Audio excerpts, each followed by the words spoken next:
Welcome to episode 203 of the Necronama.com.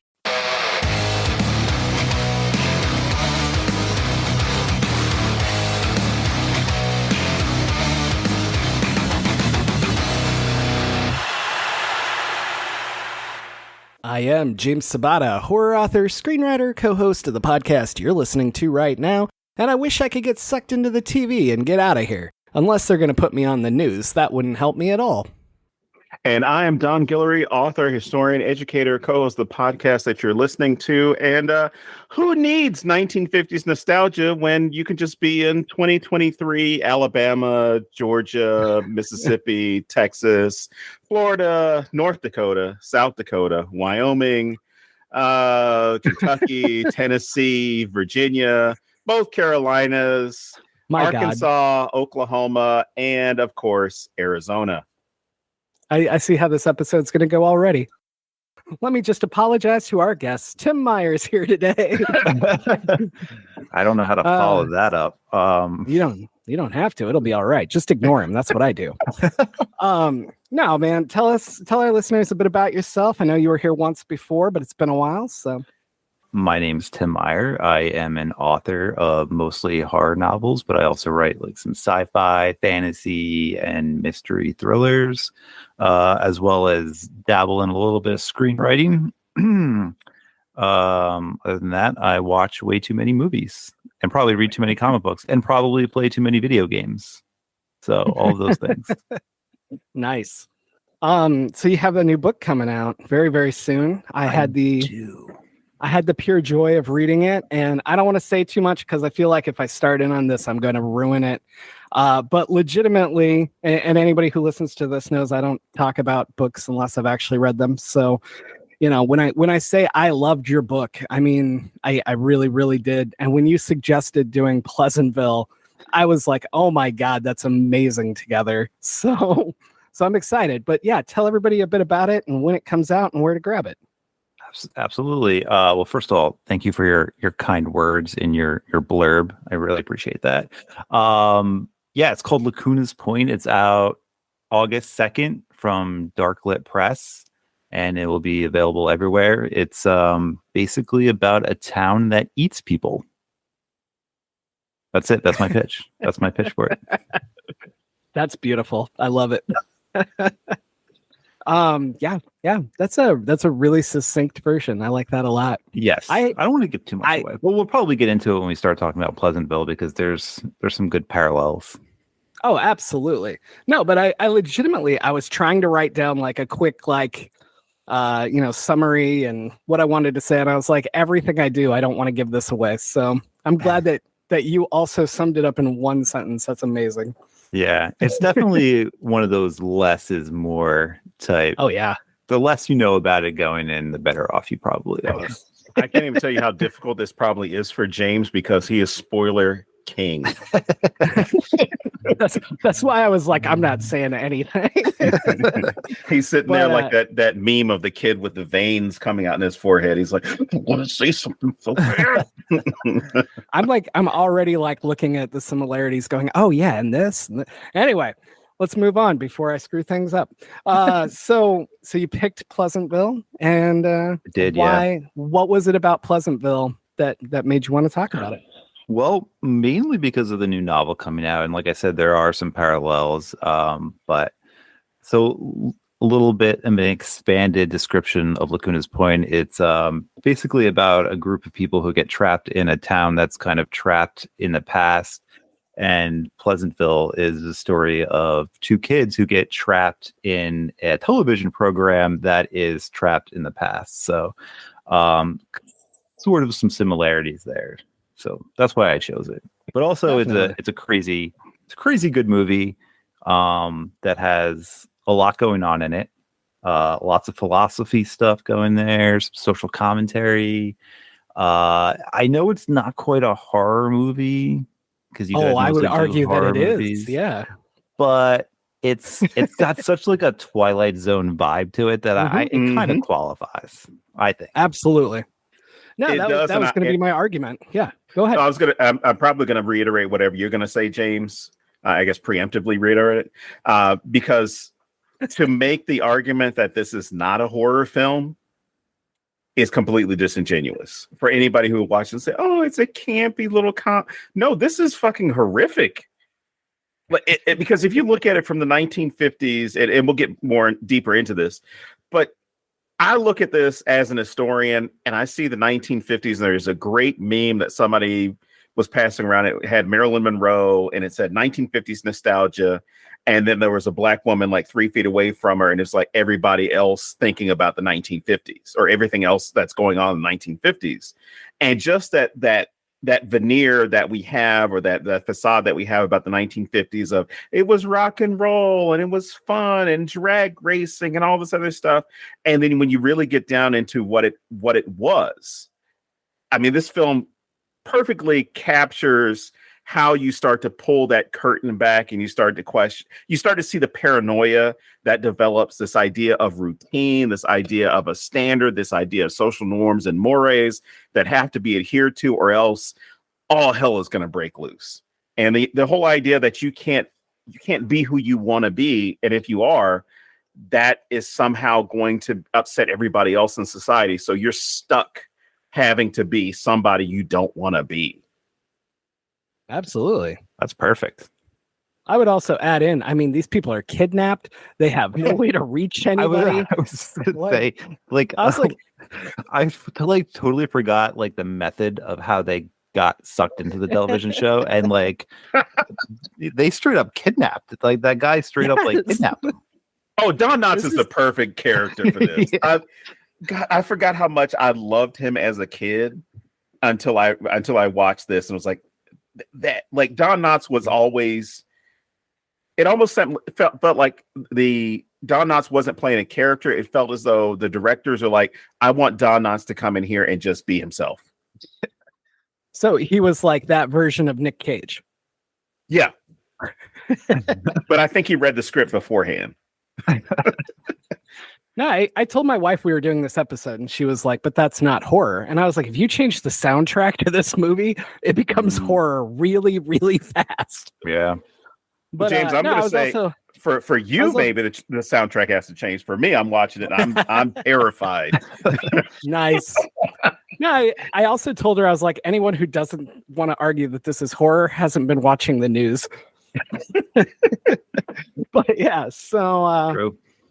no, I love that we get to I'm just a big believer that anything can be horror or horror adjacent, or just anything can be scary to an individual, right? So yeah. Lots of things could be horror, but yeah. I was going to say that. I mean, traditionally, you don't think of this film as a horror film, but of course not. Yeah.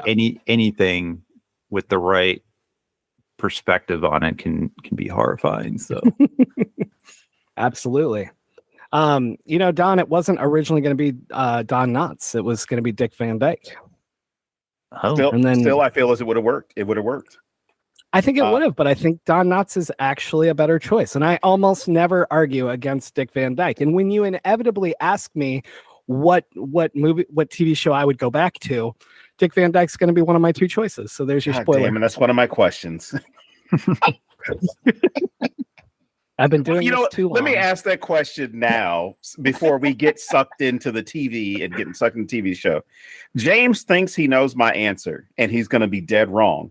But what TV show or a movie could you find yourself in the same situation? Let's just say they remade the movie. You're the character. I'm sorry, you're the person the character's based off of. What TV show or movie is it probably going to be? So I'm going to go first so Tim has time to think it over, because I was very prepared for this. And I put a lot of thought into my answer, actually. So I was thinking, like, our main character, he knows this show inside and out. He knows all the trivia. He knows like every episode. So my number one would be the Addams Family. Okay. Because that's the one that I have that with. And my number two would be the Dick Van Dyke Show, as I said, because I would love to work at his ad agency.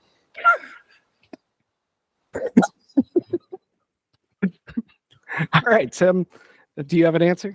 Does it have to be like?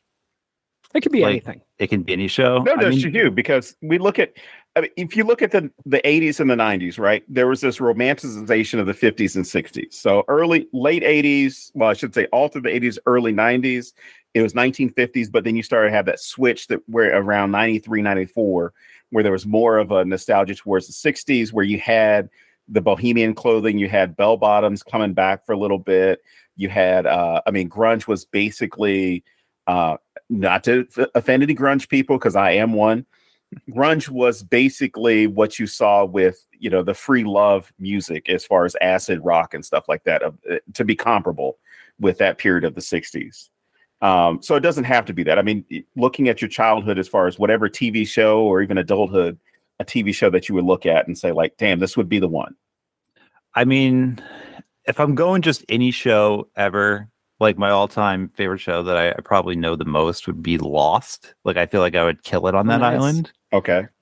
But I don't know, like, for like a sitcom, I grew up watching Family Matters like all the time. Ooh.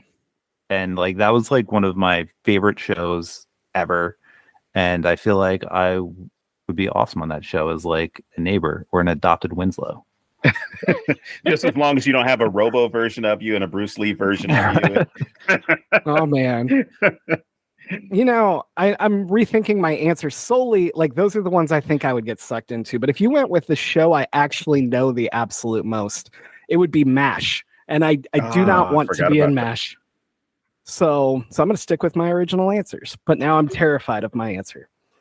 See, James and anybody who listens to the show and anybody who knows me be like, Don's picking The Office. Don's picking The Office.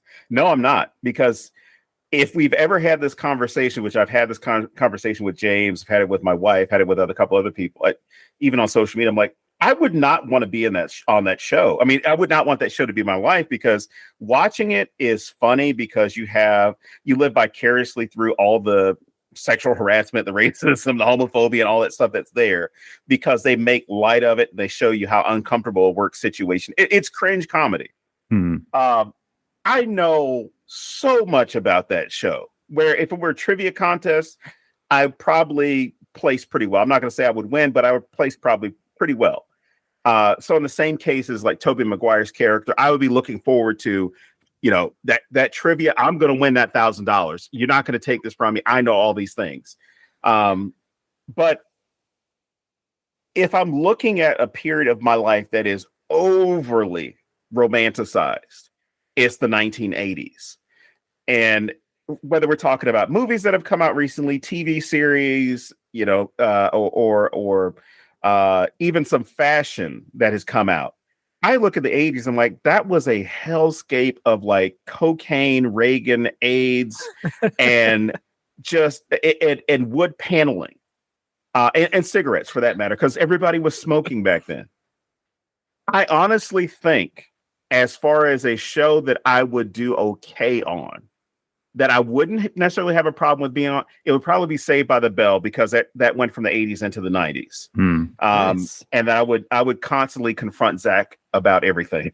Just be like, you're really a douchebag. You know that? You're really a douchebag. But I really thought you were going to go with Hanging with Mr. Cooper. No, that show wasn't on long enough. It wasn't on. It would be that, or I don't know, maybe a cartoon or something. Maybe the Ninja Turtles, or Ninja Turtles, or rock and wrestling or something like that. It would, in a pinch, maybe something like Webster from the 80s, or Quantum Leap. In all honesty, probably Quantum Leap would be the one, because I would know enough about that show and know enough about what was taking place in those historical periods to where my appearance wouldn't matter, because I'm traveling through time, and whoever that person is that I assume is the person that they see. So you don't have to worry about somebody sees me as me. You see me as, a woman or a white man or an Asian man or depending on the circumstances. So you would already be in a situation that's already suited to the character that you're falling into. Unlike Tobey Maguire and Reese Witherspoon's characters, where they're not being seen as who they've taken over. It's just that now they are the person that is taken over. So everybody, it's already accepted, like, oh, this is what he looks like. This is what his sister looks like. Great. There's no change. So there wouldn't have to be that adjustment. About that. I have a lot of questions about that later. Okay. But Tim, let's jump in, man. Where do you want to go with the social commentary here? Oh man, where do we start? I mean, anywhere you want. You're in charge. Oh man, I don't like being in charge. I guess I guess we can try to go chronologically throughout the movie, right? Like that kind of makes sense. Cool. So yeah, after Tobey Maguire and Reese Witherspoon, I mean, we should probably set up the characters a little bit first, right? Because they're kind of important how they are, and their characters actually influence the story a great deal. So, they do. Like Tobey Maguire is kind of like, I guess you get the idea he's kind of like a shut-in because he's obsessed with this television show and knows so much about it that like he must literally watch the show every second of every day to know that much about this long-running television program. He knows literally the next line constantly. Yeah. Like that's extreme. That's pretty extreme. But yeah, so he's kind of like a shut-in, and Reese Witherspoon's character is the exact opposite. She's outgoing, and she's doing stuff with guys on the regular, which is good for her. And yeah, so like those characters are like, that setup is important because what they go through and who they are actually influences the story a great deal. So absolutely, yeah. Well, what's also good is they didn't spend a lot of time giving you a backstory or history of these two individuals. I think it's like 5 minutes, maybe 7 minutes before they're in the TV. I mean, as far as like total time where you see them as they are in the present day, to where you don't need a big convoluted story about like, oh my God, he's got a horrible home life, and his sister, you don't get all that extra fluff before they go in. And I really appreciate that in this film, because a lot of them do this long setup, which is, here's Billy, here's Sally, here's all the stuff that's wrong with her in this life. This is why she has trouble. She's trying to fit in so much. That's why she's doing these things and doing a lot of exploration sexually and things like that. Oh, and here's, Billy, and he doesn't like his life, so he escapes in the TV, and you show him watching hours upon hours. You kind of get it. Like, he knows the show, like you said, he knows the show in and out. He knows the quotes. He's going to ace the trivia, to the point where even when the TV repair guy comes over, he corrects the TV repairman and says, no. That's not how it goes. That's not how the song goes. And he goes with the jingle, and he's impressed. He's like, oh, okay, that's great. You really knew that, this show. So there's not this moment where we have to have it beaten over our heads, or even the idea of the doom and gloom, or I wrote down the doom and gloom of the present day, where the teachers are all talking about STDs and the earth warming up, which is interesting. The earth warming up and getting murdered and all this stuff about like how, or not even being able to have a job once you graduate from high school. There's not that. You don't need to give us a big selling point on that. You give us those little nibbles. We understand it. Boom. We're in the TV. Yeah, it's really tight in the beginning of that. But they still accomplished a lot. Like, we see the mother's relationship, and we get a reason why she's not going to be home and why dad's not going to be there, obviously. But it even goes further. It goes into Reese Witherspoon's character and possibly gives motivation of why she's acting out and why he is so shut down and stays at home and lives in the past. Like, literally, he's living in the past watching this show in a happy home because he's always giggling and being there. Like, there's so much happening here that I'm legitimately jealous of this writing. Yeah, it's very tight, the writing, which is great. So yeah, like once they get sucked into the TV, there's kind of like two different philosophies between those two characters. There's Tobey Maguire's philosophy, which is like, he recognizes the episode that they're in, and he has to, play it out as it happened in the show. And then you have Reese Witherspoon's character, who just goes completely off script and kind of screws everything up, or doesn't screw it up, makes everything better, depending on your point of view. Absolutely. No, I love that he starts out like the neighbor or whatever kind of says hi, and he responds with like the exact thing he's supposed to respond with. Yeah. And I was glad they didn't keep doing that, but I thought that was a really nice touch.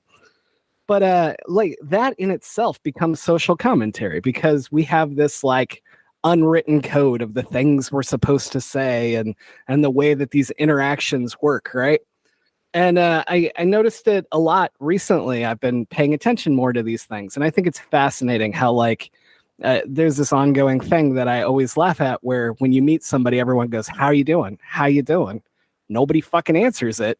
We don't want an answer. And if somebody was like immediately like, "Hey, Tim, how are you?" And you were like, "Oh, man, my life had this happen. And then this is going on." And like, it would be so weird.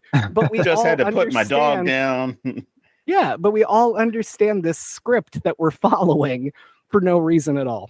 And I love that. Well, you know what's really cool about this, or dark, depending on your perspective of it, that programming comes from the way in which these TV shows are structured, right? So, because this is the post-World War II generation, post-World War II culture, and you've got women that have been forced out of the factories and back into the home. So you're seeing these TV shows that are representing a one-income nuclear family. They may have a daughter and a son, or they have two sons, two daughters, but there's always like kids. It's not like a married couple with no kids. So it's supposed to present this idea of if you are going to be a good American family, you get married to your high school sweetheart who, gives you the Letterman jacket, you have their kids, and that's your life, right? You are now supposed to be a homemaker. So you're not supposed to be out there getting a job in the factory, getting a job outside the home, unless you happen to be single. And if you get to a certain age where or your husband dies, but you're not supposed to be doing that. The idea, the way they're presenting it is that Donna Reed, Leave It to Beaver type perspective of, you get married as a man, you take care of your household. As a woman, take care of your family. As a woman, you take care of the household by making sure that everybody, which by the way, that was a massive, massive breakfast that I don't expect anybody, one, to have the time to prepare, and two, to have the time to eat. But that's Joan Allen, Betty. That's Joan Allen's job. Really fast, I just want to say, we were just at this convention in Kentucky, and every morning we went down for the breakfast buffet. And when I saw that scene, I literally went, "That's more food than we had on the buffet in the hotel." All the days combined. But I mean, it's presenting it this way, and it's also presenting it in the sense of you're supposed to have these Judeo-Christian values, which we don't have to tell you specifically. Here are the Bible passages. Here are the Bible verses you need to know. But there's kind of this understanding of the people on this show are Christian, but not just any type of Christian. They are Protestant. So they can't be Catholic. They can't be Jewish. And God forbid, they cannot be Muslim. They have to be Protestants as far as the way you're being represented on this show, because the majority of Christians in the United States were Protestant.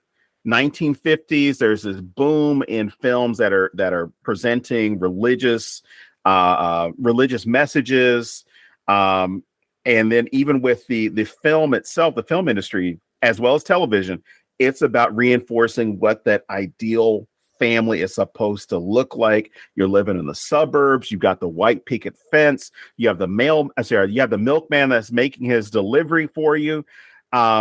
And the wife does not have a life outside of the home, which then leads to this great moment later on where William H. Macy's character, George, he's like, "Honey, I'm home." And it's just startling for him. One, you got the thunder as well, but it's startling because he's like, "Oh, shit, my wife isn't home. Where could she be? This is so strange. She's supposed to be here." Which then, of course, lended itself to how a lot of men went forward in the late 50s and the 60s and even the 70s in believing that a woman is supposed to stay at home. You're not supposed to go out and get a job. You're not supposed to go out and go to college. The only excuse for you going to college is if you're going to find a husband, especially in the South. That was a big thing. but it presents like this false reality because what you're seeing on television or in the film or in films themselves is about creating an American culture and American identity. And if you run counter to that, kind of like the use of color in this film, if you run counter to that, there's something wrong with you. What do you mean you're a single mom? What do you mean you want to go to college for all 4 years? Negroes are moving into the neighborhood. We can't have this. Burn the place down. My goodness. We'll write a song about it. Oh man, don't start that. Yeah, that was a lot to unpack, but I'm sorry. No. I was enjoying that. I was hoping you'd keep me going. too, yeah. Oh, I can't. Yeah. Well, I mean, the last thing you do that, the less we have to speak. So. Well, the last thing I will say about this and then transition. One thing I like about the nostalgia, or at least the concept of nostalgia, is the more time you have away from that time period, the more time that passes, the less accurate the presentation of that period is. So people will look at the 1950s and they'll say things like, man, America was great in the 1950s. And then when you ask them to explain, to elaborate, they talk about cultural stuff like, oh man, I really love the music. And you had communities that were together. They were doing this, they were doing this. And then somebody like me is a complete asshole and say, yeah, it was really cool in 1955 when, and I throw in, some civil rights thing or somebody getting murdered or some major news event. Because even at this time period, you've got the Korean War that's not too far removed from this time. And Korean War is referred to as a forgotten war because it is not treated in the same respect as World War II, even though the death rates, or at least the probability of death, was a lot higher and a lot more gruesome in that war. So a lot of stuff gets forgotten, a lot of stuff gets overlooked. And in a lot of cases, I mean, people have this romanticized version of what took place in the 50s. And sometimes it's based off of whatever their privilege is, whether it's being male, whether it's being heterosexual, whether it's being Christian, any of those things, right? So a lot of the problems that people who are not in those groups are facing are things that they're not exposed to, at least in that time period. So when the 60s come up, they might say things like, I don't understand. We're all equal. Why are you fighting for these things? I don't understand. Why should women be out working? They should be at the home cooking and cleaning. I don't understand. Why are these people in the city complaining? You're getting all these things. Or my favorite one from the 1970s with the busing in Boston, where you had racialized protest organized against kids that were being bused from certain parts of the city of Boston to other parts. And there were people that were white Bostonians that were showing up in the streets and protesting and saying things like, I'm not going to use the language they use, but they would say things, just give the blacks everything. Just give them everything. Don't give us anything because they already got this, this, and this, and now they're going to take the schools and we don't get to have anything. As if this idea of equality is a threat to them. And that's one of the things I see coming up a bunch of times in this film about, just the sense with respect to gender. The sense of equality is such a threat to everybody who wants to stay in this bubble of conformity. That and everybody was paranoid in the 1950s. You would be too. They're going to blow us up. You mentioned one of my favorite scenes, and I know, Tim, you said you wanted to go chronologically, but I just wanted to make a quick comment on this. The scene where the dad just stands there going, where's my dinner? Where's my dinner? And he goes into the kitchen and says it again. I just thought, again, this goes back to that tight writing, right? This one question, the way it encompasses the entire universe is so fascinating to me. Everything is off now. The lights are literally off, it's such a great way to just show that nothing's right because dinner isn't even here. But I remember my dad being that way. my dad would work at the railroad and come home and he expected dinner on time and blah, blah, blah, even if he was working overtime. So on time meant when he was coming, and like, I don't know, like, it's just fascinating to me how like that's so representative of like all of the unwritten societal laws. And I found it fascinating how much power was in those few words. Yeah, it was cool. Like every time that happened too, because it happened a few times where like the characters were kind of forced to go off script, especially with like Jeff Daniels' character. Like he was so beside himself when Tobey Maguire's character like flipped the script and like didn't do like the most simple thing like in order. So it was pretty interesting. You guys want to know my favorite scene of the entire movie? Yes, I do. The orgasm that causes a tree to get ignited on fire. So amazing. Forgot about that. And I laughed so hard. I was laughing. It was great. And shout out to Joan Allen, because I think she probably did the best job in this movie. She wins my Best Actor award for this movie. Well, it's kind of crazy for me because I just watched Arachnophobia, and Jeff Daniels is totally the opposite in these two movies, right? Like, and just watching how much he does by not overacting. Like he's usually just like kind of stunned and standing there. And I thought, like the thing you were just saying about you didn't. I don't remember who does it, but you didn't turn the blinds, so I couldn't put the fries in. You know, like so much from each of these actors is them like taking this script and just adding all this subtext to it with their performance. And I don't know, man, like I agree that Joan Allen was amazing, but I think everybody in this really, really bought into the story, and it just made it so much stronger. Yeah, I agree. It's just beautiful. I'm gonna cry. No, beautiful piece of work. So, you were saying that their characters before they're in the TV heavily influence everything, and Jennifer, I believe is her name in the real world, Reese Witherspoon's character, she immediately takes everything off the rails by being herself and going after the hot guy and trying to get laid.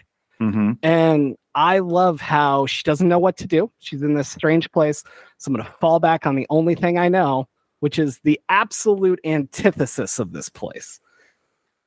And I think that that's so beautiful. But I always hear people say, I swear I'm going somewhere with this. I always hear people say, oh, sex is what makes them change color.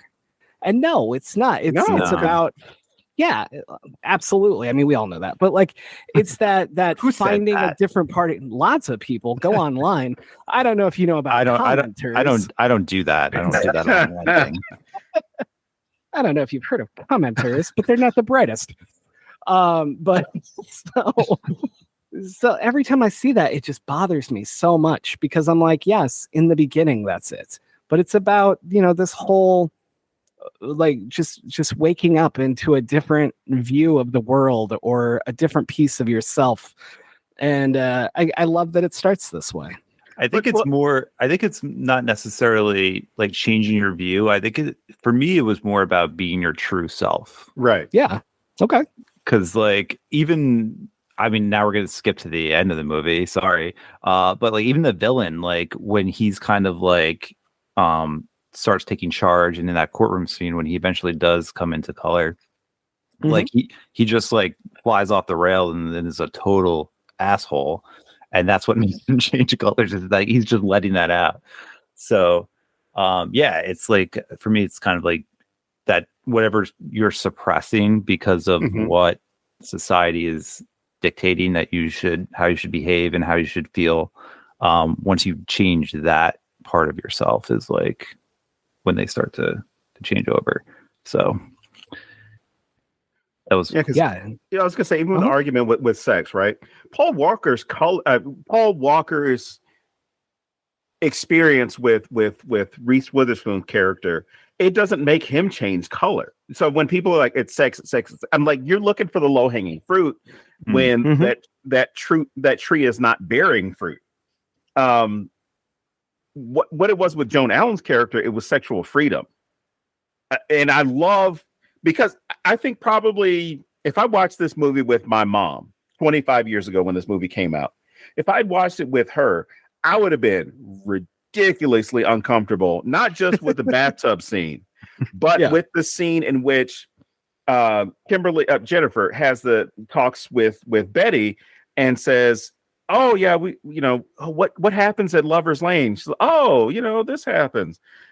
I don't understand." And then she explains the birds and the bees, and she says, "Oh, well, your father doesn't do that." She's like, "Well, you can do it yourself."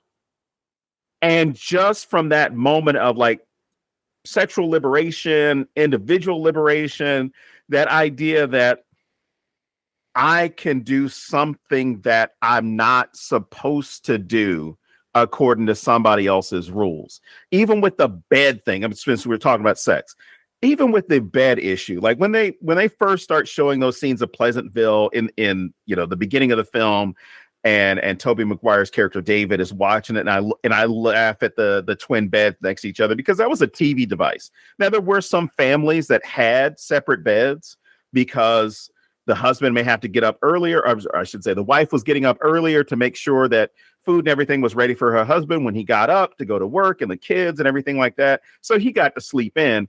And by them being in the same bed, she was going to wake him up. So that was one of the uses that some people had for it. But the idea that you throw those beds there, it was a TV device that people weren't allowed to see sex, or at least the symbolism or representation of any type of sex on television. And the way that they so masterfully craft this into this, where you're seeing the double beds, but then you also have this conversation between Joan Allen's character and Reese Witherspoon's character about sex, and it's revealed that these kids just came from nowhere. these kids just appeared. Well, I mean, technically, that's true. Well, I mean, it's so funny because that's how television was represented, right? The first two pregnant women that were on television were Lucille Ball and Wilma Flintstone. And they were both controversial when those women or those characters were pregnant on TV, because it was the first time. And it was one of those things where it's like, oh my God, the viewers are now going to think about sex. They're going to think about Wilma and Fred having sex. They're going to think about, oh my God, I forgot his name on the show, but Desi Arnaz and Ricky Ricardo. We're going to think about Ricky and Lucy having sex. And the reality was, people were probably already thinking about them having sex in the first place. It's just, it was unkempt to talk about. You weren't supposed to approach those issues. Lover's Lane was just supposed to be about you looking off into the distance and talking to your girl or talking to your guy and maybe snuggling up against each other. But it wasn't about sex, because sex was sin. And if you sin, you're going to hell. And if you have sex, you might get pregnant. And if you get pregnant and you're a girl who's going to high school, you get pulled out of school, because pregnancy is not a public thing. And there were I shouldn't say two studies. There was a fake study that was created. It's called the body ritual of the Nasarima, where it was just a hoax. It was a guy who was submitting an article, just basically getting people to think about things from a different perspective. And as you read it, you're like, oh my God, these people are so primitive. They won't let pregnant women out in public. They won't let them show their bellies. They won't do this. And you realize through it, you're like, oh shit, this guy is writing an anthropological article about Americans in the same way that anthropologists write about other cultures throughout the world, to where we automatically think that they're backwards, they're weird, they're strange. But really, we're the strange ones because we're approaching a natural thing as if it is problematic. Now, the idea of not having teenage girls that are pregnant at school, this idea that's going to discourage other teenagers from having sex, I'm going to tell you right now, it's not. It's not. I tried to have sex in high school a lot, failed miserably, no takers.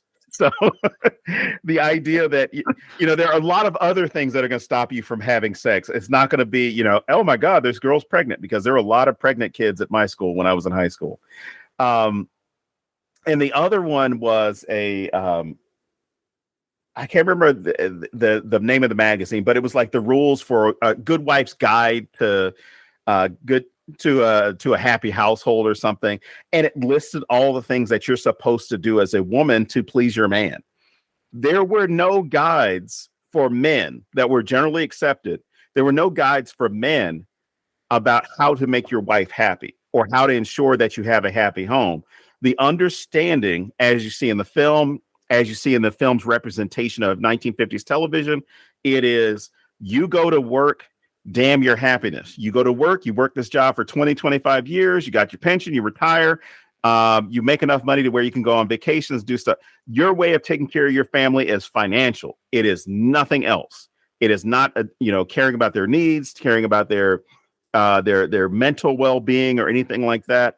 I mean, this is still a time period where homosexuality, you have PSAs to talk about the dangers of homosexuality and linking it to pedophilia. So, I mean, you've got so many things, so many taboos about sex, so many taboos about, healthy masculinity, about what it should look like, where everybody is, you talk about these kids getting kidnapped and thrown into television. You have an entire society that is kidnapped, that is held against its will to this bullshit tradition. And tradition is nothing more than peer pressure from dead people. But they are held to this tradition to where if they step out of that, they're going to be alone. So what they have to do is conform so they can have employment, so they can have a roof over their head, so they can have a family, so they can have this sense of being happy when you see that nobody's fucking happy. Nobody's happy. Well, there were two quotes that came from I guess this similar discussion within the film. And David is confronting Jennifer about, what she's been doing as far as like going out and having sex and whatever, or at least not adhering to the rules of the TV show that she doesn't even watch, which is remarkable, because I could imagine like if James took me into, I can't even think of a TV show right now, but took me into a 90s TV show that I did not watch, I might just start screwing around and just acting normal, or I'm just going to be extra cautious. But the idea that oh God. Oh, that's hell for me. That would definitely be a horror film. But just the idea that you both got sucked into this. She doesn't know about this show. So like you two pointed out, she's going to, I don't even want to say revert, but she's going to be herself. So she's not reverting to something else, but she's going to be what she thinks was the thing to do in 1998. As opposed to the 1950s. And when he confronts her about it, she says, well, maybe it needs to be messed. You're messing things up. And she says, well, maybe it needs to be messed with. And his response is, they don't know any better. And that line, when you talked about the lines, the script and the way things are powerful within one line, that whole, they don't know any better, that can be read so many different ways. So they don't know any better because these are scripted characters. These are NPCs, right? They don't know any better because they're adhering to 1950s culture, identity. And the idea that I'm coming in here as Jennifer doesn't know any better. I mean, you could flip that. She's being herself, or being what she thinks is the right thing to do, or the appropriate thing to do. And the idea that they don't know any better, I love how she kind of responds, which is maybe, things probably need to change for them. Like, we don't know what's going on here. There's nothing that's determining like the entire world that they created is going to be destroyed by their interaction. But maybe things need to be destroyed. I'm sorry, maybe things need to be messed with. And that's what successive generations do anyway. I'm sorry, Tim, you were saying? Oh no, I was just agreeing with you. Yeah, that is such like a perfect line. And then, her whole philosophy is, like, I'm just going to act how I am, and I'm going to let the world adapt to me versus like me adapting to the world, which is awesome. And that's such a 90s. I mean, even though with age, these two would be millennials, but this would be a Gen X millennial type perspective, which is, I need to be me. I mean, when you're that confident with it, like, I need to be me, and the world should take care, should adapt to me as opposed to the other way around. And I'll just say from a personal note, the past few months, I've met and interacted with so many people who have basically given a middle finger to conformity that I wish I had that same sense of confidence in the 90s when I was in high school, because the successive generations, as far as the I wouldn't say millennials, but the was it Gen Z, Gen Alpha, they're kind of like, I'm here, like, who cares? And it's almost the most Gen X thing ever, because they are having that same perspective that we had in the 80s and the 90s, which is, no, you don't like me, oh well. I just wanted to go into a totally different area, since clearly we did not follow Tim's chronological idea. But Jeff Daniels' character doing the painting is so incredibly beautiful, and also just there's so much symbolism to how art makes our lives better.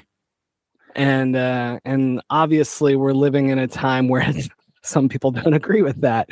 And I thought it was so crazy how beautifully like it just summarized today for me, you know, like it's this thing that's not hurting anybody, that brings joy to his life, and they just fucking lose it. And they're you know, like they destroy his windows, and they destroy the whole diner. But even before that, just as soon as he paints anything, you can see like the confusion, and you can see the people that enjoy it, and you can see all these different reactions. And then as a society, they have to pick one of two sides when there was just this big spectrum of reactions a minute ago. And that spoke so deeply to me of how we sort things, if you will. But I wanted to get you guys' opinion on what you thought of the art, and whether he went too far with the topless painting or anything like that. So what do you guys think? I thought it was tasteful. I mean, I don't think he went too far with that. But no, like I love that the whole art thing vibe in this movie, because like when it was so heartbreaking when he was like in front of the jury, and he's like explaining like all the colors that he was using. He's like, well, what if I only use these colors? Like I was like, oh, I feel so bad for him. That broke me. That part of the movie that broke me. It was brutal to watch, and like it sounds silly because he's just talking about colors, but it means like so much to his character, and it also means so much to the town too, because you know, art's just not for the creator, it's to be enjoyed by everyone. And so like it was so impactful. And without giving too much away about Lacuna's Point, but that's like one of the major themes of that novel, is like how important art is, not to just the creator, but to those who consume it. So I didn't realize that those two linked so closely together in that way when I picked the movie. It was kind of more like a subconscious thing that I didn't realize until after I rewatched it. So it was kind of cool to see that represented. Well, and I would argue that it doesn't go to the same place. So it goes in a completely different. It has a completely different, twist on that. But it kind of just the theme of how important the arts are to a functioning society is present in both. Well, I would even argue that art like makes a society versus the robots that are all there at the beginning, for lack of a better term. Oh yeah, because even Jeff Daniels' character, like I said, he's always just kind of standing around and just kind of, hey bud, what's going on, you know? But when he is able to paint or even just look at the book, like he's so full of life before he's even doing it, you know? And I don't know, it's just glorious. Yeah. Well, and what you were saying before about his acting, like it's very subtle, like what he does with that, but it's not like over the top. It's not like overacted. It's just very subtle, but like very, like the way he delivers that portrayal is just perfect. Just what it needs to be. Oh, absolutely. What about you, Don? Did the art? Well, I was going to say that the art for me, it didn't cross any lines, but it immediately made me think of, sorry, Florida, buckle in. It made me think about how there was that whole hullabaloo about the David statue. Like, oh my God, a penis. I'm like, calm down. Like, yeah, it's a penis. There's not, like, you sexualize these things that are not being sexualized. Yeah, it's crazy. There's quote unquote pornographic art that's in the Vatican, that's in churches throughout the world that according to that definition would be pornographic because it's naked people. I think John Ashcroft, back when he was in the Bush administration, he ordered that statues had fabric draped over them because a boob was out. Now, again, you're sexualizing something that is not being sexualized. So Joan Allen's the painting that Jeff Daniels does of Joan Allen is beautiful. It's tasteful. It's not it doesn't cross any boundary. The only boundary I would say it would cross is one, was this from imagination, or was this somebody else's wife? Did she nakedly pose for him? But then even then, it comes down to bodily autonomy. If she chose to do it, then she chose to do it. It's not her husband's body. Her husband doesn't own her body. But then you also have to think about 1950s culture of like, oh my God, what would possess a wife to do something like this? Doesn't she think about her children? Doesn't she think about her family? And then you see that same shit like now, where I don't know. I'll pull up Beyonce or Cardi B or some other woman who is going to be expressive, but not gratuitous, not in a pornographic way, but they may sing something or say something or wear a certain thing. God, who was that idiot not too long ago? Oh, the guy who's with Keke Palmer. He made some comment because she wore an outfit and she went to a concert or something, and he's like, "You're a mother," on Twitter or Instagram or something. That happened like real recent, right? Yeah. It was, it was like a month ago, or maybe it was like a couple of days ago. Like, knowing how things are, you might have done it again. But the idea that you're going to tell someone that they are dressed immodestly because you don't approve of it, you're not okay with it. And the sad thing is, I see a lot of guys, a lot of cishet guys, coming back to this same perspective of, if you're my woman, if you're my girl, excuse me, let me start over. If you're my girlfriend, my wife, somebody I'm seeing, the mother of my child or children, I have ownership over your body. And you look at that and you're like, holy shit, this is not the 1950s, it's not the 1850s. If this woman is an adult, she can do what the fuck she wants to with her body. So when Jeff Daniels makes that painting of her, I see it's completely tasteful. And I don't know if they're more offended by the use of color than they are of the image.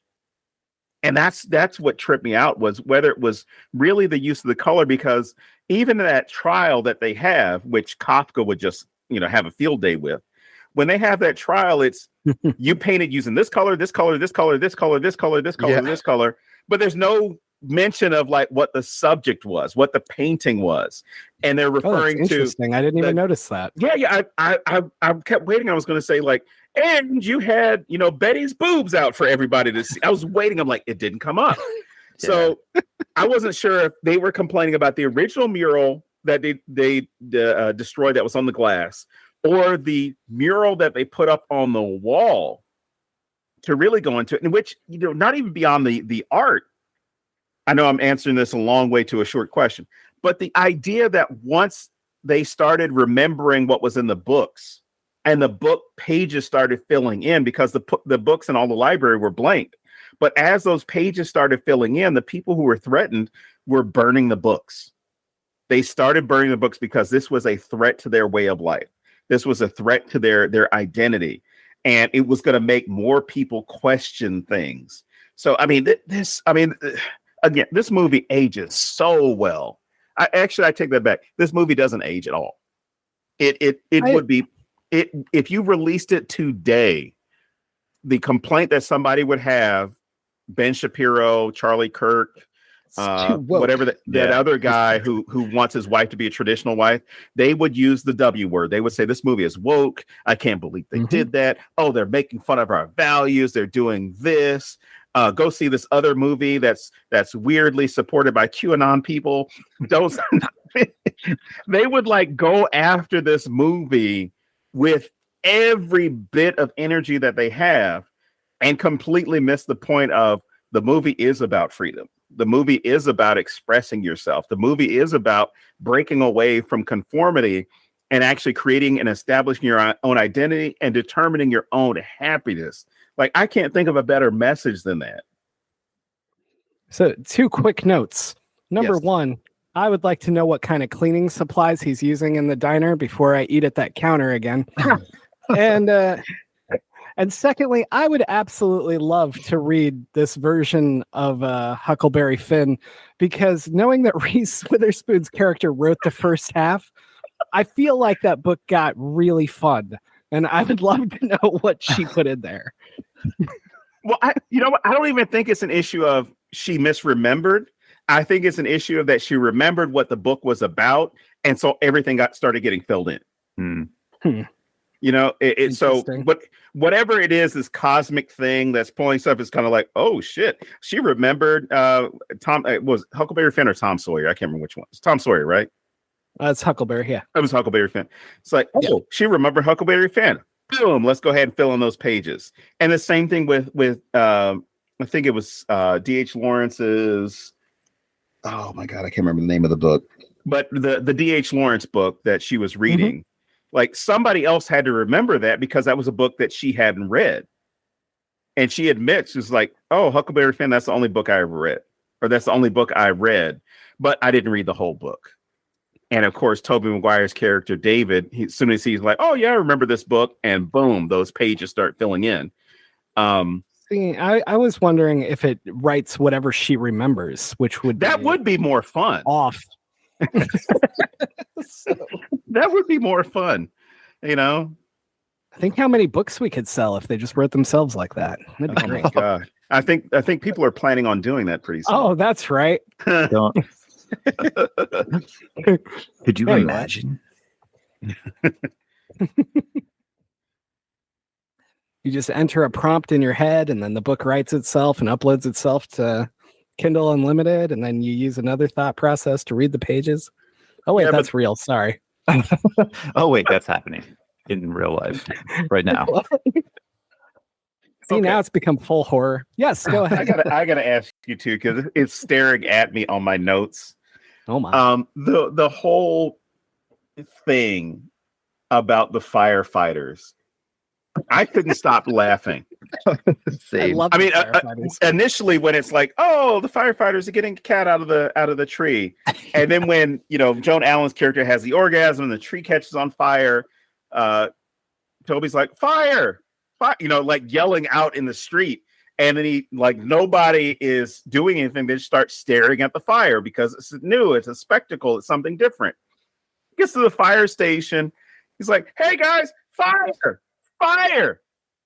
Cat, and they all get up and rush out and have no idea how to put out a fire. Which again, I watched a lot of 1950s TV shows like Donna Reed, Leave It to Beaver, My Three Sons. I mean, I watched a lot of that stuff because of my dad, and because a lot of TBS and stuff like that was showing 50s and 60s TV shows, and that was the way America was represented. There are no problems. And you didn't really start having problems on television shows until like the late 60s, early 70s. I mean, as far as you started seeing it more often, you might have a problem that comes up every now and then, but you're going to have that suspension from reality because you're going to have shitty stuff that takes place in the world.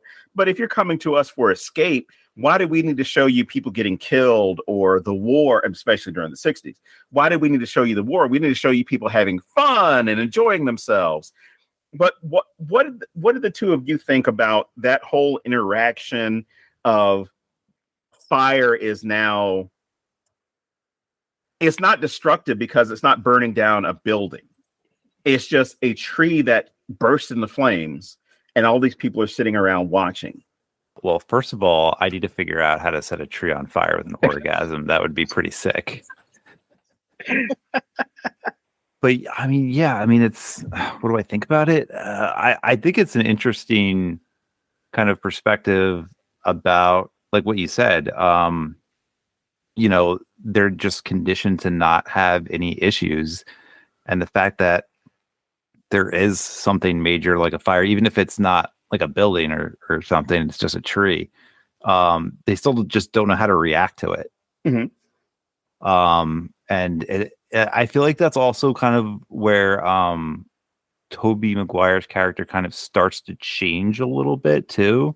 So I think it's kind of like an important part of the movie there, where he starts to realize like, wow, maybe these people aren't better off in their rigid lives. Maybe they do need, because they literally would have, like, who knows, like that tree that was on fire could have jumped to the house and then burned down like the whole house. So like the fact that he had to, I think he was the one who had to put it out, right? Like he was the one who kind of took charge, if I remember correctly.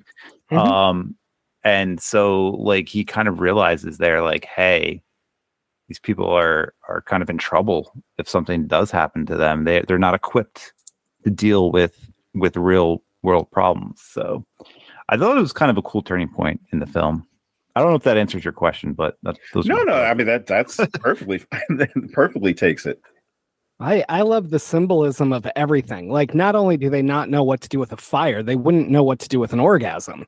You know, then you have this is going full English major, but like he literally comes to life because his mom has an orgasm. Like, that's crazy. I don't think that was purposeful, but it's definitely there if you're insane like me. And you know, I'm a little concerned about him spraying his hose at it, but other than that, I couldn't resist. I'm sorry. God damn, I didn't think about all the. Oh my god, we can completely go into. But okay, but this is the one. Like, okay, this goes back to the tight writing again. Like, he literally is forced to take charge, or bad things are going to happen. Like, anything in the universe trying to tell him to change and trying to make him move and do things, he just ignores. You know, like he coasts along. He knows the script early on. You know, he just does what's expected of him for the most part. And this is the time that the universe goes, you have to do something. And I love that there's the whole, even the fire department doesn't know what to do with the fire. Like, that's so fantastic. I don't know. I do have a question for you guys, though. One thing, the only thing in this movie, well, one of the only two things in this movie that bothered me was when they say things like, is that real rain? Like, right. Do they know they're not real? That really confused the hell out of me. I think. I'm sorry. Go ahead, Tim. I was just gonna say, like, I think they think they're real, but like I think that's more of just like this is a perfect environment for them. It never rains there, so it's like they know, I guess, the concept of rain. It just doesn't happen. Just like I think they knew the concept of a fire, they just didn't know how to actually react to one. So like, I think that makes sense. Yeah, I think it's more of just like nothing bad happens, and like they're aware that there's these things, but they've never experienced them before. That's kind of how I liken it to somebody who hasn't seen snow before. You know it exists, right? Because the way they say it, it's not off-putting to where you kind of question whether or not they know about it. It's an issue of you've never experienced it. The same thing as far as like if I'm walking down the street and it starts, you know, if I'm looking out my window and it starts snow, I'm like, oh my God, is that real snow? And you go back and you're thinking like, why the fuck would it not be real snow? and maybe what you're really trying to say is this really snow, or is it really raining? Is that disbelief because it's not something that you experience? Like even when the basketball team loses, they're in such disbelief. I'm like, wow, well, they lost. Has that ever happened before? Has it ever happened before? Can't win them all. That's how the saying goes. Yep, that is the saying. I said, well, I love that he says that is a saying. I thought that was hilarious. But I even the rain itself, it's the way this film represents the way in which I don't even say they satirize or take shots at 1950s television shows.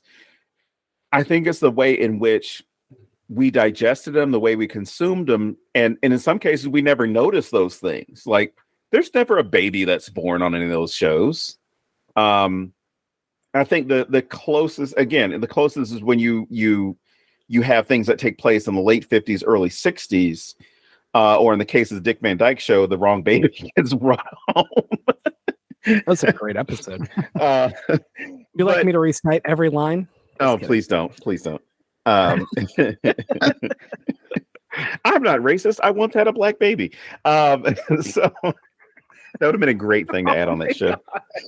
But yeah, just the way in which nothing bad happens, and we typically think about bad as being like a crime, as far as like a violent crime, or even things like shoplifting or something. Because I think on Andy Griffith, like maybe Opie like stole some candy or something. Like that's the extent of it, right?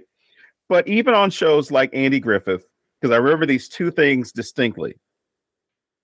There was one serious criminal one time on that show. And I remember watching this episode with my father a couple of years ago when I was visiting, and Andy Griffith like walked out with a rifle. It's like the only time you see him with a gun. You barely ever see him with a gun on the show, but it's the one time you see him carrying a rifle, and the guy gives up. Like there's no shootout in the street. It's basically like, hey, I don't want to have to do this. Surrender, give yourself up.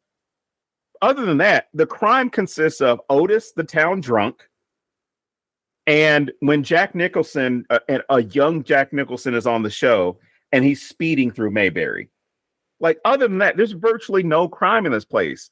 And it's very telling because that's the way that people are looking at the world from, the suburban environment when they're watching these shows. It's like, oh man, could you imagine a place like that? There's no crime, there's no drunkenness. Because even on in this film, there's that point where there's no homeless people, right? You just assume that everybody has a house. There are no problems. There's nobody struggling with anything. There's no drug addiction. I mean, you had heroin, you had cocaine, you had not that marijuana would be that thing, but that would be the way it would be categorized as far as like just being just as bad as heroin and coke. You've got hard drugs that you have, but that's a city problem. We're in the suburbs or we're in a rural area. We don't have those things that happen here. So that when you get into the 90s, James, when you get into the 90s and then you have things like school shootings that take place in Columbine or violent attacks that take place in the suburbs, people's first reaction is, this is X city. That doesn't happen here. Because we've been so conditioned into thinking it only happens in one area to one group of people or one demographic of people. So for it to happen here, something must be really wrong because we've been so accustomed to the way 1950s culture bled into the 60s, into the 70s, and it came back in the 80s to where we're still having that same mentality to the point when in the 20 teens, I'm living in Gilbert and there was a proposition or proposal to have a drug treatment facility put in the nearby area because you had all these hospitals and clinics, and people showed up in Gilbert at the town council or city council meeting to oppose this because they did not want people who were using drugs in their community. And then assholes like me, on Facebook and all these the chat boards or whatever, saying like, you have people who are struggling with addiction in your communities. This is to help them. But the idea that we're so suspended from reality of like, no, nobody's doing drugs in my neighborhood. Nobody could be doing that. People here have good jobs. They make good money. There's no possible way anybody could possibly be doing drugs or committing violent crime. And then when you start to pull back that shade a little bit, you pull back that curtain a little bit, you realize that stuff is happening in everyone's neighborhood, whether they realize it or not, whether they want to admit it or not. So I think it's really great that this movie goes to show about how people were so accustomed to and accepting that this was the way it was, and that viewers were accepting that this was the way it was, and it's only in these other places where bad things happen. All right. So one question I had is, why does Don Knotts' character do this? He says he's been looking for two people or whatever he says exactly, but why? I don't understand. Because he's a fucking psycho. That's right. And that's why this is a horror movie. All right. Here's my thing. And it goes back to when every time he pops back on the TV, he makes that comment early on with Tobey Maguire's character, not just the whole, I've been looking for people, whatever, but that whole thing of when he misquotes the line, right? And Tobey Maguire's character corrects him, and he's like, "Oh, yeah." I think it's an issue of giving somebody a chance to determine whether or not what they believe in or what they like is really what they want, right? And also that idea of, you could argue that he's God, the devil, a demon, whatever. That it's about him learning a lesson and not going into escapism into this world, because that's what he's doing when he's watching it, right? His mom is leaving, his dad has already left, his mom is going off, on a date with some guy who's 9 years younger than her, which she points out at the end. That he will now appreciate the world that he lives in. Now, I can't speak for Reese Witherspoon's character because, he honestly shows up and is impressed by Tobey Maguire. He's not impressed by her because he knows the show. So I see it as an issue of, I haven't been able to test whether or not anybody can make this show, this world change. So let me see how it's going to work out. Yeah, he does get pissed off, right? Like, does he come back like at the end and like I forget? There's like a scene where he comes back at the end and has like a change of heart. Did I imagine that, or is that? There's like a little throwaway scene where he's like in the van and he just smiles at the camera and drives off. Okay, so and that just, I don't know, like, that confused me more. Maybe like his motive the whole time was maybe to change Tobey Maguire himself, because he goes through changes too. He's like a little bit of a dynamic character, and maybe it was just to change him. Like that was his whole point, and he knew that throwing him into that environment with his sister, the wild card, would shake it up and change them. I don't know. That's all I got. I don't know. Tobey's character doesn't even change until, as far as like becoming colored, as much as I hate saying that. It's taking me everything not to laugh every time you say it. He doesn't have any color until he stands up to those guys, right? He's doing all this stuff kind of still within the rules. He's painting. He's doing all this stuff, right? Or he's doing all these things that are different as far as like he's breaking from I forgot what was the Billy or whatever the character's name is supposed to be. He's breaking from what Bud, yeah. Like he's not showing up on time for work. He's not helping make the hamburgers and all this other stuff. So he's already doing things that should be seen as a break, but not a break because it's not something that is causing him to break from his character. Mm-hmm. Whereas everybody else, they're breaking from the characters that they're assigned on the show.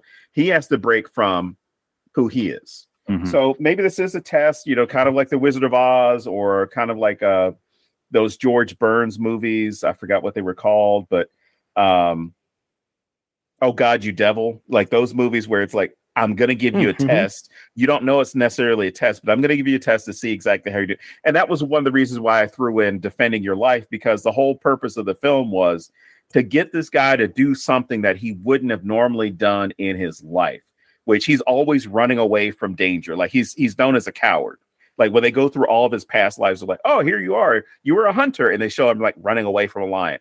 Oh, you were this. And they show him running away. So he's always running away from things. And so the thing that saves him and prevents him from being reincarnated is that he jumps from the tram and runs over to the other tram to like confess his love to Meryl Streep's character and breaks into the tram. And the council, the angels and everything that are in the courtroom are like, he finally did it. Let him in. And they open up the doors to put him on the tram. So I think that's the issue. maybe he's an angel, maybe he's some type of deity who's been sent to test him, and he's just making the excuse of, oh yeah, I've tried to get so many people. I mean, that could just be a thing that he just said. I've tried to get people to get the lines, but you're the first one who's gotten it right. So maybe it's an issue of, you've got Tobey Maguire's character who's so amped up to win this trivia contest that he knows what he needs to say to get on his good side, to get him to push the button. Or maybe he kidnapped all of those people and put them in this town. I was just gonna say, I'm gonna go with my original thought that he's a fucking psychopath, and he's just kidnapping people from the real world and trying to get them killed in this alternate reality. All right, Jigsaw without the engineering. Who would take that role if this movie were made today? The Don Knotts character. Oh man, Dick Van Dyke. No. I think Dick Van Dyke would have worked in 25 years ago. I think it works. I don't know. It would have to probably be like an 80s or 90s sitcom dad, right? Or something. Like Alan Thicke or something. Well, he's dead. Right? Is he dead? Yeah, he died. Yeah. He had a heart attack. Oh, shit. Playing hockey. I remember that. Yeah. Well, then Bob Saget's out. Yeah. Aww. Oh, man. This is depressing. Yeah. God, Don, what have you done? That brought us to Carl Winslow. Carl Winslow, yeah. Well, he's got the commercials, so yeah, that would help. He's got the TV Dad commercials. See? That's my answer. But I mean, comedically, like, who would be that comedy TV guy where you would look at and say, like, this is the one? What about like Jim Carrey or something? I don't know. I could see that working. I could see him, yeah. Be probably too close to like Cable Guy, but that would be a nice. Maybe that's the throwback right there. It's Cable Guy. Yeah, I think that's the answer. That's good. I like that. I was just I didn't really even like Google anything about the movie or like look up anything beforehand because I just wanted to kind of go in with just my perspective, an untainted perspective. But I'm looking at Gary Ross, the guy who wrote and directed this movie, like his filmography, and he's got some pretty interesting credits on here. What else does he have? He wrote Big. Ooh. He wrote and directed Seabiscuit. Wrote the Hunger Games movie, the first one, which I thought was interesting. And also Ocean's 8. So I don't know, just a strange like filmography. He also did Mr. Baseball. So yeah, he's all over the place. I'm a big Oceans fan, so even 8. I love 8 as well.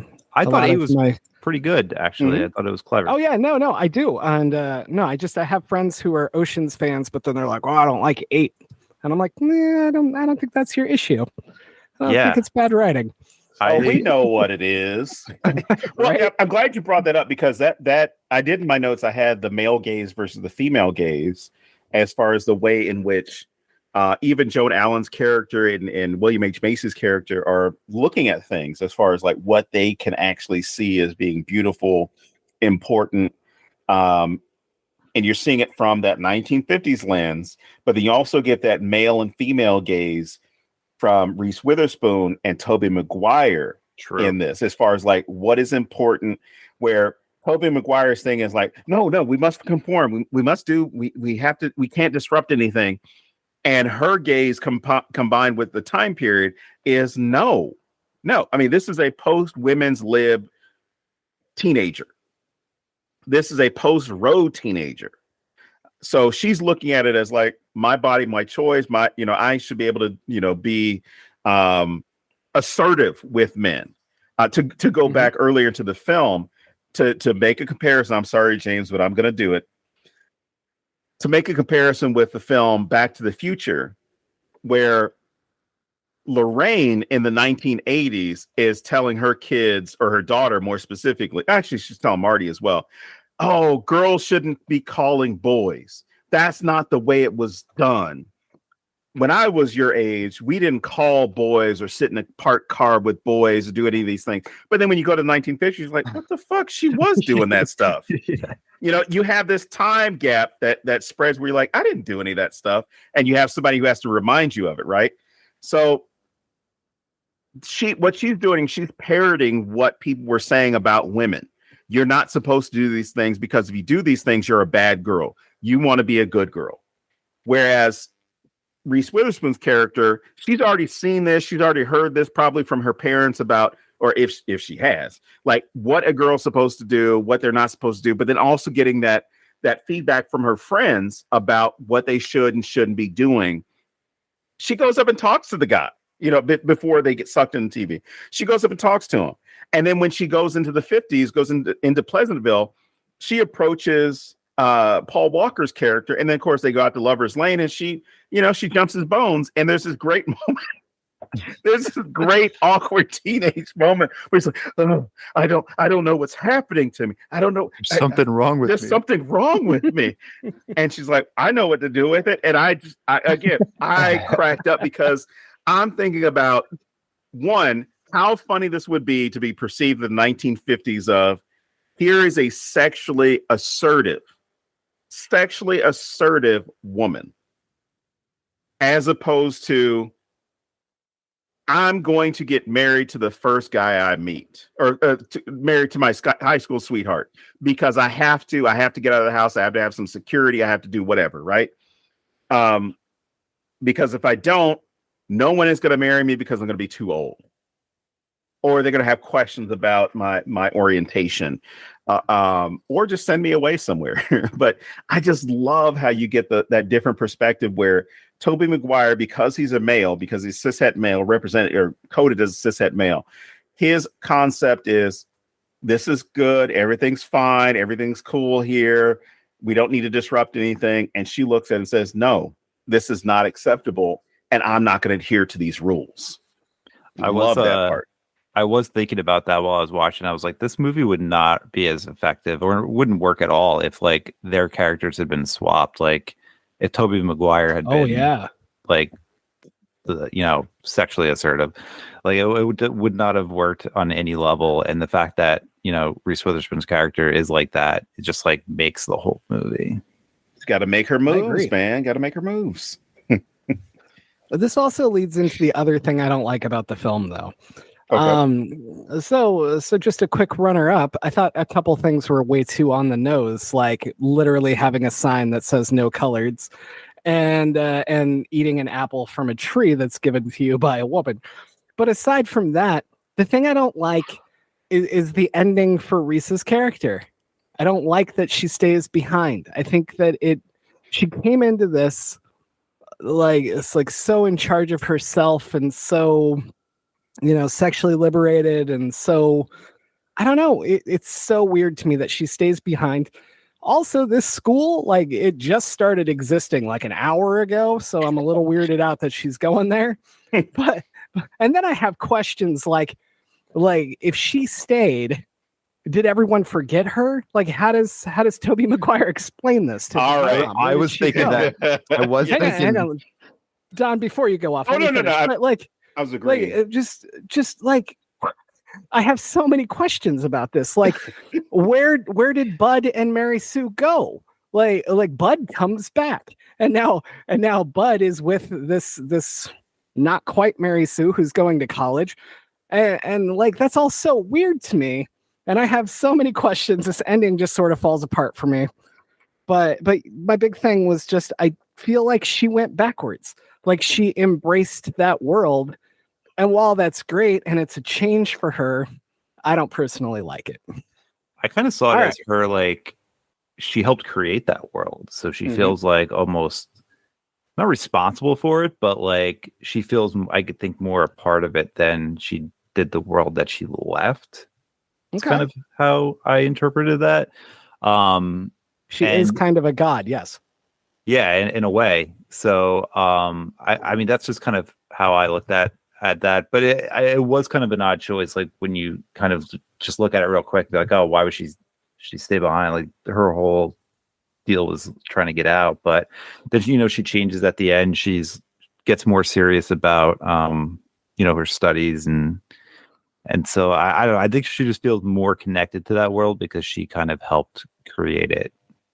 I just felt like she could have come back with these changes. Yeah, and gone about her life, But I think it's more probably impactful if she stayed, because of the whole creation thing. But I was thinking the same thing too. Like, how is Tobey Maguire gonna explain this? Like, the mom doesn't ask about her at all. I thought that was pretty funny. But like, then again, what if she came back? What if she came back later? Like, they were there for weeks and it was like a half an hour or an hour. Like, what if she went to college for 4 years and then she comes back? Is she older? What if she doesn't come back? What if she can't come back? Right? It's like a one-way opportunity out of there. Now she's just chosen to live there for the rest of her life. And what if it's like, to reference Back to the Future again, because that movie rules. Yeah. What if like she just gets erased out of like the current timeline? Like, she's just not there anymore. Like, the mom just forgets that she even exists. Like, everybody in that world just forgets she exists. So, I mean, you could interpret it that way too. It is open-ended, and we're probably too much into it. But that's what I did. There is no. All right, James. And that also truly makes it a horror movie at that point. Yes, Don. Yeah. This was the problem I had, and I had to rationalize it because I'm jokingly saying there's no overthinking, because I sat there and that was the one thing I was thinking about. Because when they come back, the TV does announce like, that ends our first hour of the marathon, right? And like you said, they've been there for a while. My view is months, time does not work on the same level in Pleasantville, or at least the Pleasantville area world that they jump into or get sucked into, as it does in the real world. So she could be gone for a while, and it's only the weekend. And so the mom just assumes like, oh, she's staying over at so-and-so's house, or, this might be a pattern for her where she just goes and hangs out at a friend's house for the weekend or does something. And she could also take it as, oh shit, my daughter ran away. Of course she ran away. She, her whatever. But that's I what like she does. Right. Yeah. But I like the fact that at first I didn't, but I like the fact that she stayed because as you said, Tim, it's her choice now because she's found a place where she feels she belongs. Creating this world aside, it's an issue of, she makes that comment toward the end of the film where she says, I've been the slut. I'm gonna go a different direction. I could be misquoting her, but she makes that comment talking about how she's seen. Like, that idea of she is that trope, she's that caricature in the real world. Here she has a chance to not be that and to be something else, and realize that she can be valued for something other than her sexual exploits, right? Where she wasn't considering going to school. She wasn't considering college as a serious avenue for her. Now she has this opportunity. Even if it is part of this world, you're still going to be able to learn some things, because if it's, oh yeah, I'm planning on studying nursing, right? Whatever this world is, it's going to create nursing based off the 1950s and the curriculum and everything like that for her, that she can study and at least get an understanding of it. And then maybe she decides to stay. Maybe she never comes back. Maybe she comes back after a weekend and says, all right, that's enough of the 1950s. I'm ready for this dial-up internet. I want to go back to having this. And can I just say that I had to explain dial-up internet to my kid, and good God, it like I was listening to the 90s on 9 on Sirius XM, and they made the dial-up internet sound. And I said, hey kid, this is how we used to get on the internet, and you couldn't use the phone. And then her mind, it was like deer in the headlights. It's like, you have the phone in the house. We didn't have cell phones. I mean, like, we didn't have cell phones like everybody has them now. Like, you had a house phone, and if you had money, you had a cell phone in the 90s. But or if you're Zach Morris, you just took it to school with you every day. My mom used to get so mad because she'd be like on the phone talking to her friends, and I'd be trying to get on the internet, and like it would like interrupt her calls, and like that noise would just like blare in her ear. Oh my god, It was great. I used to do it to her on purpose sometimes too. Like if I knew she was on the phone, I'm like, I'm gonna connect. This line also stuck with me with Joan Allen's character Betty, where um, William H. Macy. I keep forgetting the names that they had. George, when he notices like, oh, she's actually colored now. She's in color. He has this comment of like, oh, we can fix it or we can make it go away. And she says, I don't want it to go away. And again, we're not talking about color at this point. I mean, the color is representing something else on a larger scale. But the idea that she is enjoying what she is now experiencing, and her husband's, again, male gaze versus female gaze, her husband's immediate reaction is, I can fix this. I can fix it. But that's not what she was addressing. She wasn't saying, I'm broken. I need this fixed. I need this to change about me. I need you to do something. Her thing is like, this is, I've got this color to me. But his response is, I can fix this. And it goes back to when they had that meeting or that impromptu meeting at the bowling alley where the mayor says, we need to hold on to these values that made this place great, which means nothing different. And because she's now different, she enjoys this idea. She has this sense of freedom in this change.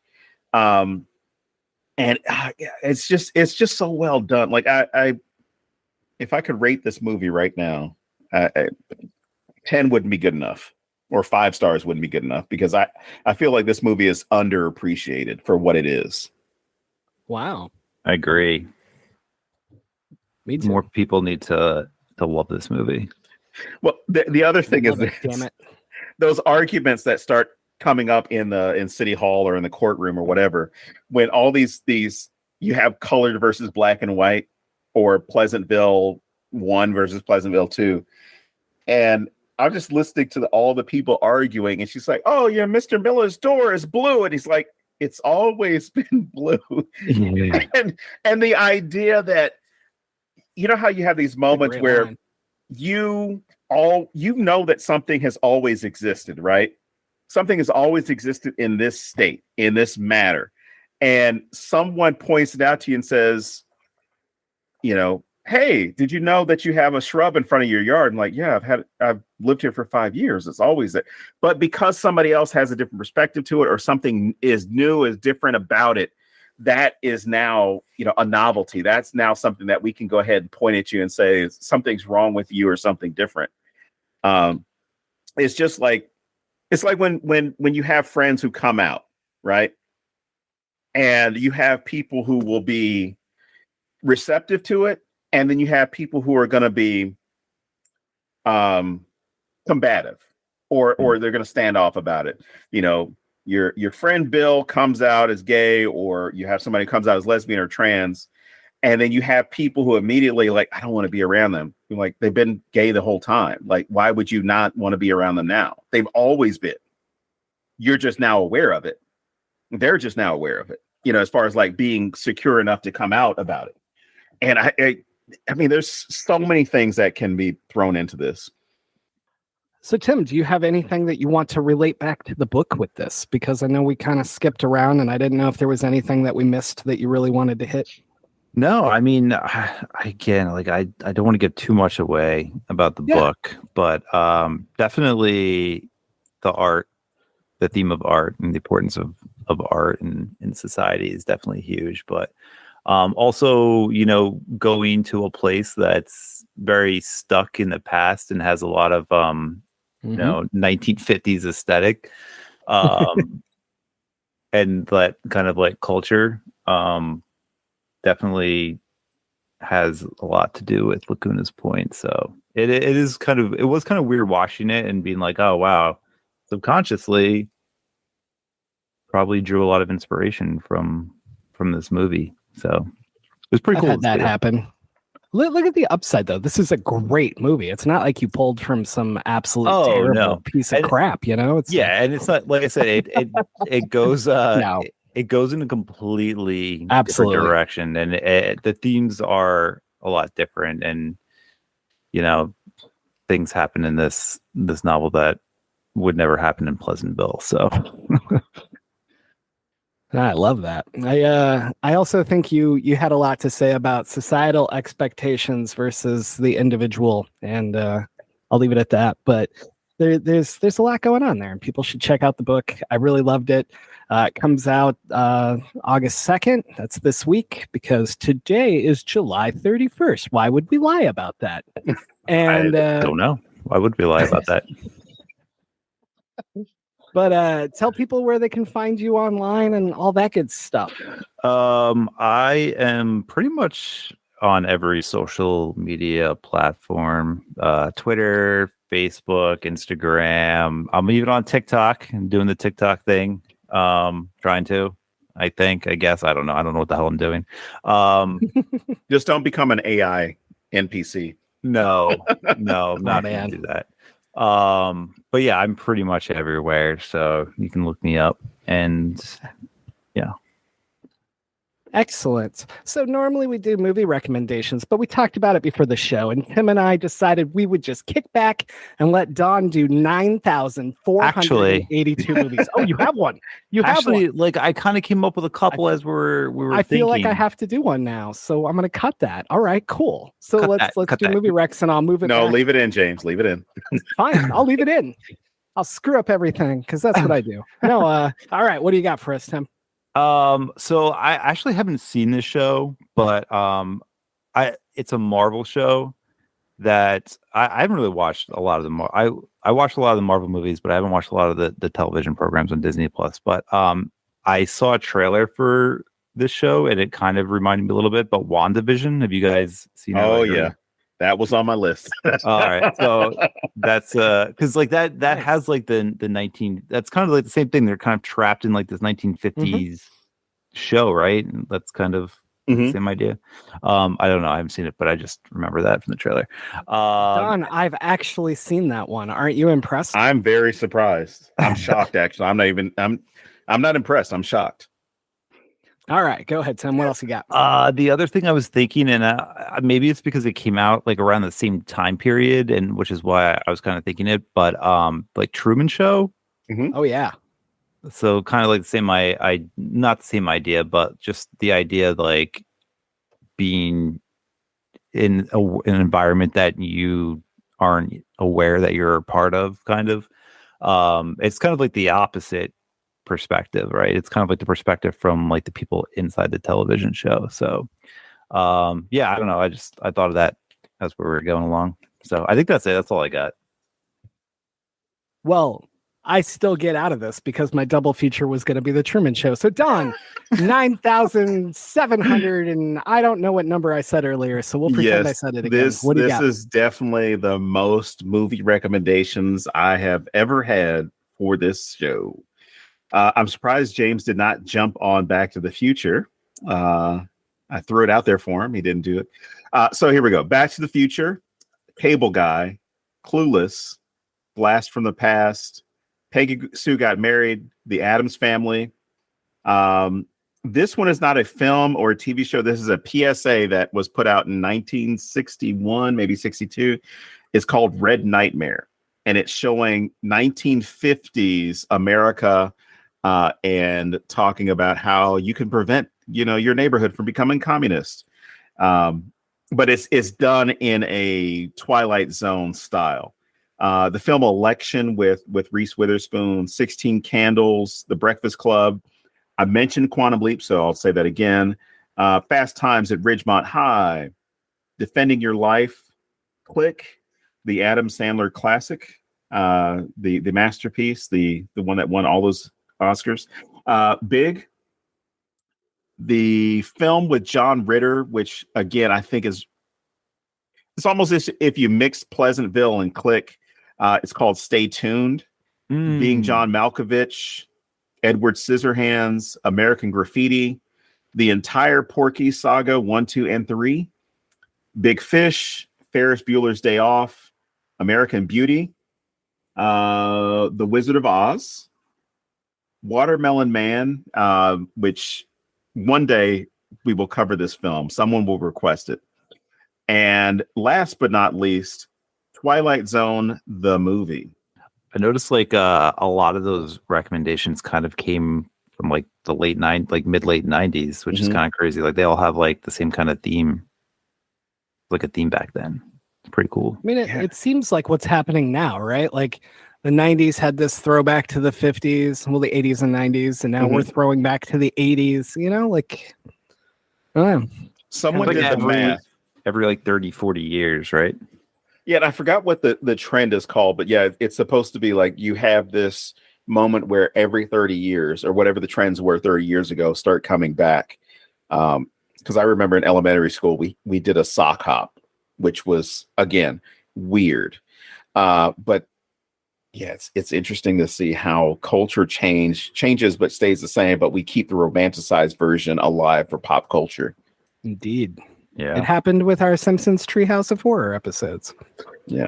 Somebody did the math and they determined that if Back to the Future were done as a reboot, we'd be going back to like 1995, I believe is what they said last time, but it might be 94, it might be 95. But just to think about time traveling back into the 90s. I'd watch the shit out of that. Oh my God. I would watch it just for the music. Yes. Like, I remember when this song came out. While we're on it, I just watched the documentary on Michael J. Fox. Still, how was it? Absolutely amazing and heartbreaking. Yeah, and that's kind of why I haven't watched it yet. Back to the Future is the first movie that I remember making me love movies. Like I know exactly where I was the first time I saw it, and it's like when I go to Comic-Con and everybody's obsessed with Star Wars, it's Back to the Future for me. All of them. I don't care if laser discs are involved. Like it's absolutely, it's my religion basically. And watching Michael struggle was so hard, but the film is so good, and I highly recommend it. Anyway, I'll watch it. Now that I've depressed everybody, legitimately, I just wanted to say thank you for coming on the show. I hope everybody goes out and gets Lacuna's Point. I absolutely adored it. Where can they order it? Is it?